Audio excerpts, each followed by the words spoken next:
తుళ్ళూరుని గుంటూరు జిల్లా తుళ్ళూరు అంటే విజయవాడకి గుంటూరుకు మధ్యలో ఉన్న తుళ్ళూరు ప్రాంతాన్ని రాజధానిగా ఎంపిక చేశారు. అసెంబ్లీలో బిల్లు పాస్ చేశారు. సిఆర్డీఏను ఏర్పాటు చేశారు. అప్పటి ప్రధానమంత్రి నరేంద్ర మోదీని తీసుకొచ్చి ఉద్దండరాయుని పాలెం దగ్గర శంకుస్థాపన కూడా చేశారు.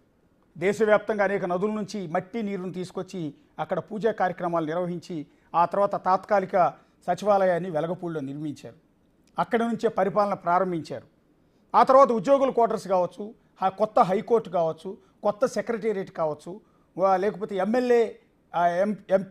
ఎమ్మెల్యేల క్వార్టర్స్ కావచ్చు, మంత్రుల క్వార్టర్స్ కావచ్చు, జడ్జిల క్వార్టర్స్ కావచ్చు, పరిపాలనా భవనాలు కావచ్చు, వీటన్నిటికి సంబంధించి ఇంటర్నేషనల్ ఆర్కిటెక్చర్ల సాయంతో నమూనాను రూపొందించారు. ఒక అద్భుతమైన ప్రపంచంలో మరెక్కడా లేనంత అద్భుతంగా ఆ గ్రాఫిక్స్ అనేవి ఆ రోజు మనకు కనపడ్డాయి. ఆ తర్వాత నిర్మాణాలు చాలా ఫాస్ట్గా జరిగాయి. అయితే వైఎస్ఆర్ ప్రభుత్వం ఏర్పడిన తర్వాత 2019లో అర్ధాంతరంగా నిర్మాణాల మొత్తాన్ని కూడా ఆపివేశారు. దాదాపు 15,000 కోట్లకు పైగా ఖర్చు చేసి ఇప్పటికే నిర్మించిన భవనాలన్నింటినీ కూడా అర్ధాంతరంగా నిర్మాణాలు ఆగిపోవడంతో అమరావతిలో ప్రస్తుతం మనం దృశ్యాలు చూస్తున్నట్టుగా ఒక బూత్ బంగ్లాలను తలపించేలా ఆ భవనాలన్నీ కూడా అర్ధాంతరంగా ఆగిపోయి ఉన్నాయి.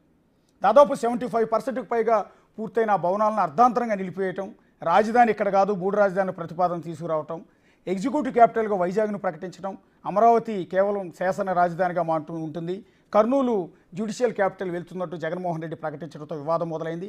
అమరావతి పనులు 5 ఏళ్ల పాటు పూర్తిగా ఆగిపోవటం జరిగింది. అమరావతి రైతులు అమరావతి కోసం 33,000 ఎకరాలను ఏమాత్రం లాభాలు లాంటివి ఆశించకుండా చంద్రబాబు నాయుడు ఇచ్చిన పిలుపుతో రాష్ట్ర అభివృద్ధి కోసం, రాష్ట్ర రాజధాని కోసం అక్కడ రైతులంతా త్యాగం చేస్తూ 33,000 ఎకరాలు ఇచ్చారు.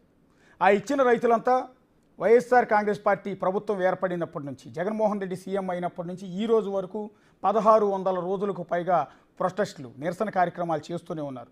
అనేక సార్లు నిరసన ప్రదర్శనలు చేస్తున్న అమరావతి రైతులపైన దాడులు చేశారు పోలీసులు. కొంతమంది మహిళలను జుట్టు పట్టుకుని ఈడ్చుకుని వెళ్ళిన సందర్భాలు ఉన్నాయి. అలాగే సీఎం జగన్మోహన్ రెడ్డి ఆ ప్రాంతంలోకి అంటే అమరావతి పరిధిలోకి రావడానికి కూడా పెద్దగా ఇష్టపడలేదు. సెక్రటేరియట్కి వచ్చిన సందర్భాలు కూడా పెద్దగా లేవు. కేవలం అసెంబ్లీ సమావేశాలు జరిగినప్పుడు ఆ అసెంబ్లీ ప్రాంతానికి వచ్చారు తప్ప మిగిలిన ప్రాంతాల్లో సెక్రటేరియట్కి వచ్చిన సందర్భాలు కూడా లేవు. తాడేపల్లిలో ఉన్న తన నివాసాన్ని క్యాంప్ ఆఫీస్గా మార్చి అక్కడి నుంచే పరిపాలన చేశారు తప్ప అసలు సెక్రటేరియట్లోకి 1-2 సందర్భాల్లో తప్ప మిగిలిన చోట్ల ఎక్కడ కూడా ఆయన అడుగుపెట్టలేదు.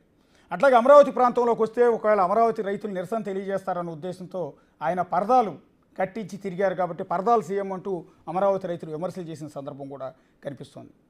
సో ఈ నేపథ్యంలో ఒక శాపగ్రస్త రాజధానిగా అమరావతి ఆనాటి నుంచి ఈనాటి వరకు 5 ఏళ్లలో ఒక్క అడుగు కూడా ముందుకు వెళ్లకుండా ఒక విధంగా చెప్పాలి అంటే అది ఒక అడవిని తలపించేలా తయారైపోయి ఉంది.